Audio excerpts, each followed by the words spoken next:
Despregamos o que Jesus pregou com as nossas atitudes.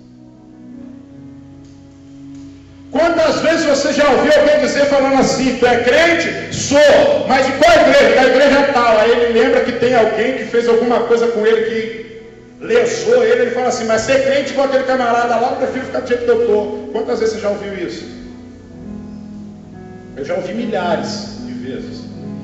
Ser crente com esse camarada aí, ser crente com essa irmã aí.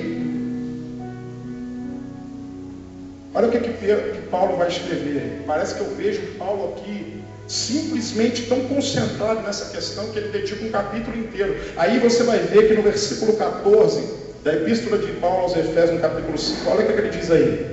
Versículo 14.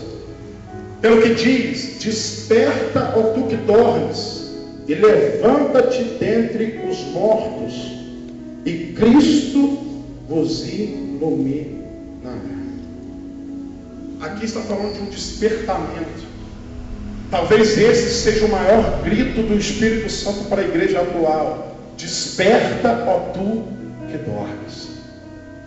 Não é tempo de fraquejarmos, não é tempo de olhar para trás, não é tempo de desistir, não é tempo de ficar cocheando entre dois pensamentos. O tempo é de avançar, de olhar para Cristo, de abraçar as promessas, de acreditar que aquele que fez a promessa não mente, de acreditar que aquele que nos levantou é fiel para nos levar em vitória, em triunfo, pelo caminho que Ele traçou para cada um de nós. O tempo não é de olharmos para trás e pensarmos em abandonar o barco. O tempo é para olhar para Jesus e acreditar que uma obra grande está sendo feita por intermédio das nossas mãos e que nós não podemos parar, nós não podemos desanimar, nós não podemos retroceder, nós não podemos envergonhar o nosso mestre. Não é tempo mais de ficarmos cocheando entre dois pensamentos. É tempo de definição. Vira para quem está do seu lado e fala assim: é tempo de definição. É tempo de se definir.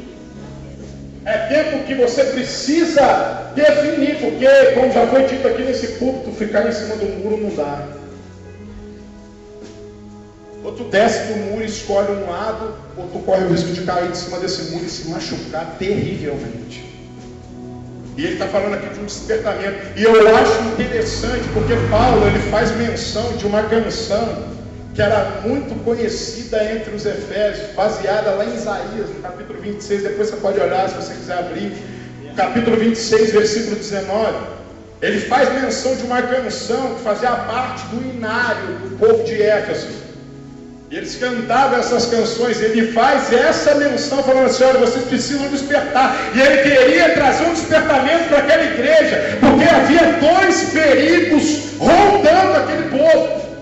E o apóstolo Paulo, que já estava com seu coração preocupado por causa da atitude de Pedro, por causa das pessoas que Pedro influenciou, porque a Bíblia fala que até Barnabé se dissimulava como Pedro, um camarada que recebeu um dom tão tremendo de Deus que numa mensagem 3.000 algemas se quebram, 3.000 grilhões se despedaçam, 3.000 cadeias têm as suas portas abertas, 3.000 servos do diabo saem do mundo das trevas e encontram o reino da maravilhosa luz de Yeshua.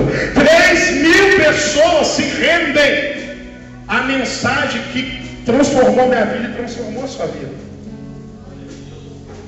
Numa vez, agora imagina o poder de persuasão que esse camarada tinha. Paulo tinha motivo para estar preocupado ou não tinha? Tinha ou não tinha, irmão? E agora ele vai escrevendo a carta, a epístola aos Efésios, uma igreja que ele havia fundado, uma igreja que não foi fácil para ele tirar do papel. Foram necessários pelo menos 3 anos na implantação daquela igreja, num lugar onde a economia daquele povo era baseada na idolatria e era baseado nas visitas, turismo. No turismo que era feito ao templo da deusa Diana, no grego Artemis, Diana dos Efésios. Eles vendiam estatuetas daquela deusa. As pessoas vinham de longe para visitar, e Paulo chega ali e começa a anunciar o evangelho para aquele povo. E a Bíblia fala que ele foi rejeitado. A Bíblia fala que ele passou os piores momentos, talvez, do ministério dele ali, implantando aquela igreja, mas no final de 3 anos, a Bíblia diz que aqueles habitantes, praticantes de magia negra, traziam os seus livros de magia e queimavam em praça pública, e eles começaram a anunciar: só o Deus de Paulo é que é Deus, só o Deus de Paulo é que é Deus.